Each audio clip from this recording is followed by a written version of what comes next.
बड़ी खबर। सिधारी थाना क्षेत्र के चककलिका गांव निवासी अधिवक्ता रितेश मौर्य ने आरोप लगाया है कि 15 जून की रात शहर से घर लौटते समय कुछ बदमाश उनका पीछा कर रहे थे। उन्होंने बताया कि रात करीब 10 बजे सुखदेव पहलवान मूर्ति के पास से वरिष्ठ पुलिस अधीक्षक डॉक्टर अनिल कुमार को फोन कर घटना की जानकारी दी। सूचना पर पुलिसकर्मी मौके पर पहुंचे और उनसे घटना के संबंध में जानकारी ली। अधिवक्ता रितेश मौर्य के अनुसार उन्होंने पुलिसकर्मियों से अपनी सुरक्षा को लेकर चिंता जताते हुए घर तक सुरक्षित पहुंचाने की मांग की थी। इसके बाद 112 नंबर पुलिस उन्हें लेकर उनके गांव की ओर चली, लेकिन घर से कुछ दूरी पहले ही छोड़कर वापस चली गई।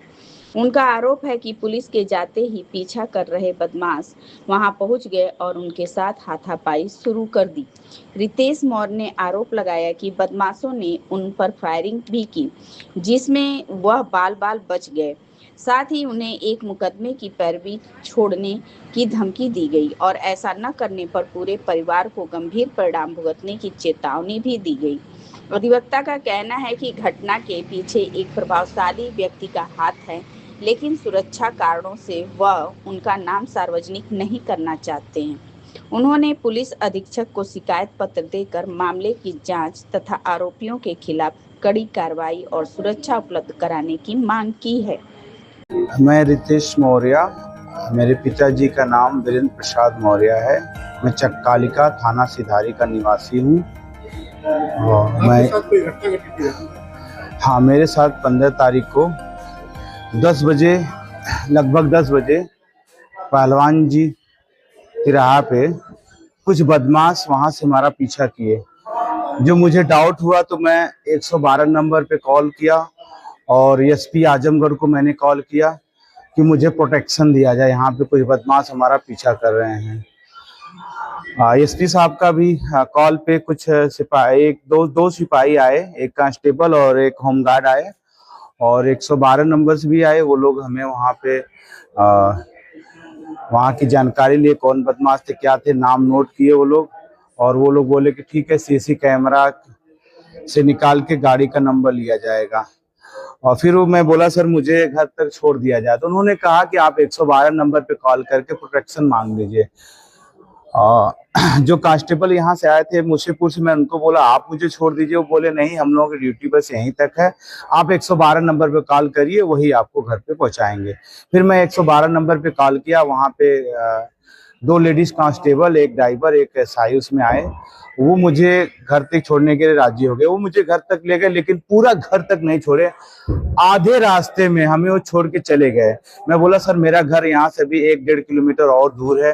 बोले नहीं, हमारी ड्यूटी यहीं पे, हम हाईवे के बाद आपके घर तक नहीं जाएंगे। यही कह के वो तुरंत निकल गए। मैं उनसे रिक्वेस्ट करता सर मुझे छोड़ दी, लेकिन सर वो हमारी कुछ बातें नहीं सुने, तुरंत वहां से वो निकल गए। इसका मेरे पास वीडियो भी है, क्योंकि मुझे लगा कि मुझे कोई जान से मार देगा। हमारी मैडम साथ में थी, वो वीडियो पूरा बनाते हुए वहां तक गई।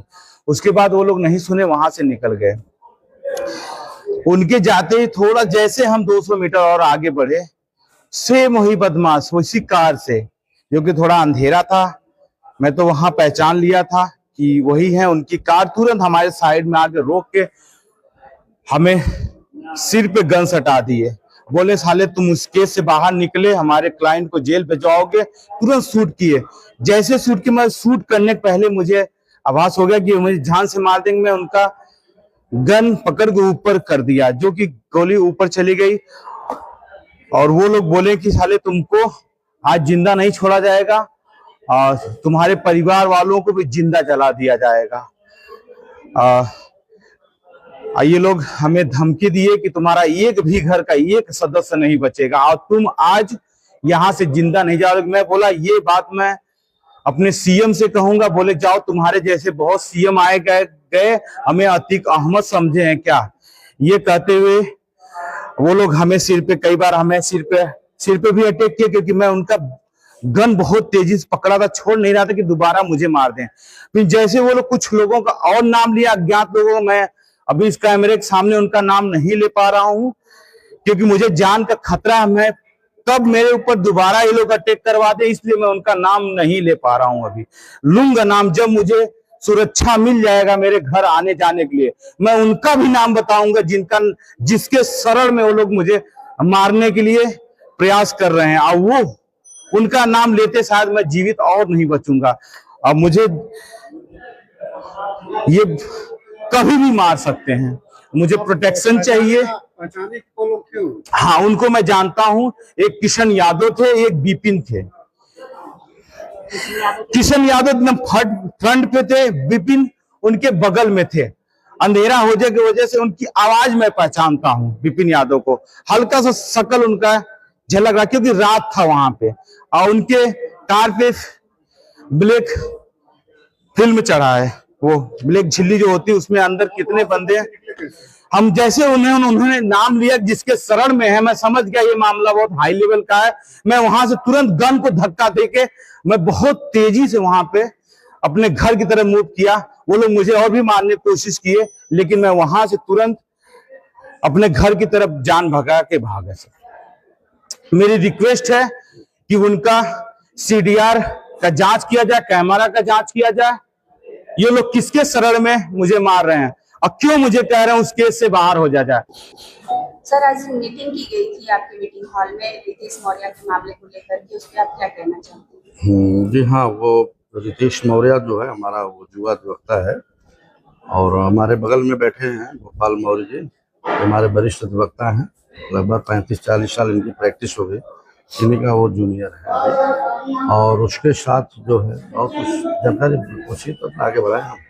तो आप लोगों ने क्या निर्णय लिया? नहीं, जब एप्लीकेशन आ गई और सारी घटना की जानकारी हुई तो उस समय तत्काल आपात बैठक आज बुलाई गई सदन को, और सदन में बुलाने के बाद उनके वरिष्ठ अधिवक्ता जो उनके सीनियर हैं गोपाल जी ने सारी बातों को अवगत कराया, और जो पीड़ित हमारे रितेश जी हैं वो भी अपनी बातों को पीड़ित कराएं। बड़ा अफसोस का विषय यह है कि 15 तारीख को रात 10 बजे घटना हो रही है, और रितेश के साथ उनकी पत्नी भी है। पत्नी को लेकर वो घर जा रहे हैं, और उनको मतलब जिस तरह से लोग पीछा किए, हम प्राणघातक ये हमला कहा जाएगा, और पीछा किए, इनको अंदेशा हुआ तो इन्होंने एसपी महोदय को फोन किया। अब मैं तो एसपी महोदय को धन्यवाद दूंगा कि उन्होंने तुरंत इनको जो है मुहैया कराया 112। लेकिन 112 गई तो जरूर, लेकिन बीच में उन्होंने छोड़ दिया, और छोड़ते ही जो है स्थिति ये बन गई कि हम हमलावर जो है पुनः हमला कर दिए। उस हमले में अब ये बाल बिल्कुल बचे हैं। अब कल तो ये बार में आए थे, बिल्कुल डर रहे थे, कांप रहे थे, बिल्कुल रो रहे थे। तो बड़ा ही अफसोस हुआ कि अब एक अधिवक्ता मुकदमे की पैरवी न करे। अब मुकदमे की पैरवी अगर करता है तो उसकी हत्या करा दी जाए, तो ये तो बहुत अफसोस है। बड़ा ही मतलब टिपिकल मैटर आज के 25-30 साल की प्रैक्टिस हम लोग सामने आया। बड़े बड़े मामले इस तरह के आए, दीवानी में तमाम रोज जो है 302 वगैरह के मामले चलते हैं, लेकिन कोई भी इस तरह का जो अपराधी भी होते हैं वो अधिवक्ता को सलाम करके ही जाते हैं। लेकिन इस तरह का जो कृत्य किया गया, जिन लोगों ने किया है उनके विरुद्ध जो है प्राथमिक दर्ज करने के लिए इन्होंने एप्लीकेशन दे रखा है। मैं तो प्रशासन से यह मांग करता हूं, सदन के माध्यम से आज मांग भी किया हूं, प्रस्ताव भी पारित किया हूं, ये मांग करता हूं कि तत्काल जो है उन लोगों को गिरफ्तार करें, और सुसज्जित धाराओं में उन लोगों को पंजीकृत करें, और गिरफ्तारी भी तत्काल करें, ताकि इस कृत्य न हो आगे चल के। और जिस तरह से अधिवक्ता डरा है, पूर्ण रूप से हम लोग इस पर आश्वस्त हो चुका है सदन, और कह भी रहा था, कई लोग भाषण भी दिए हैं कि अगर इस पर कठोर कदम प्रशासन नहीं उठाता है तो उसकी हत्या भी हो सकती है। तो ये अंदेशा बना हुआ है। तो पुलिस प्रशासन से आज मुलाकात करने के लिए भी हमने रखा है। अगर समय मिलेगी एसपी महोदय से बात भी की जाएगी। लेकिन मैं इसी मन से आप लोग मीडिया के माध्यम से ये आग्रह कर देता हूँ कि उनकी सुरक्षा व्यवस्था मुहैया कराई जाए, और जब तक मामला सामान्य नहीं हो जाता है तब तक के लिए उनको सुरक्षा दी जाए। और जहाँ तक किसी सिद्दीकी यशाई है, उनका मामला आया, उन्होंने भी कुछ ऐसा बोल रखा है जिससे बड़ा आहत हुआ सदन को। तो मैं तो ये चाहूँगा कि उनको उनके ऊपर आगे कार्रवाई हो और लाइन हाजिर किया जाए, कम से कम कुछ दंड दिया जाए, इस तरह के कृत्य न हो। हम लोग भी एक समुदाय के एक हम लोग हिस्सा है, बुद्धिजीवी प्राणी हैं, और न्याय के एक पहिया है, पहलू हम लोग हैं, और हम लोगों के साथ इस तरह से व्यवहार हो रहा है, ये बड़ा खेद का विषय है। और एसपी महोदय के रहते हो रहा है, ये बहुत बड़ा खेद का विषय है। मैं इस बारे को लेकर के सर, अगर कोई उच्च अधिकारी एक्शन नहीं लेगा तो फिर आपका अगला कदम क्या? नहीं, एक्शन नहीं लेगा ये तो हमें उम्मीद नहीं है, क्योंकि एसपी महोदय हमारे ऐसे हैं और कई मामलों को देखा गया है कि उनके संज्ञान में आया तो उन्होंने वो तुरंत एक्शन लेते। ऐसा नहीं कहा जा सकता कि एक्शन नहीं लेते।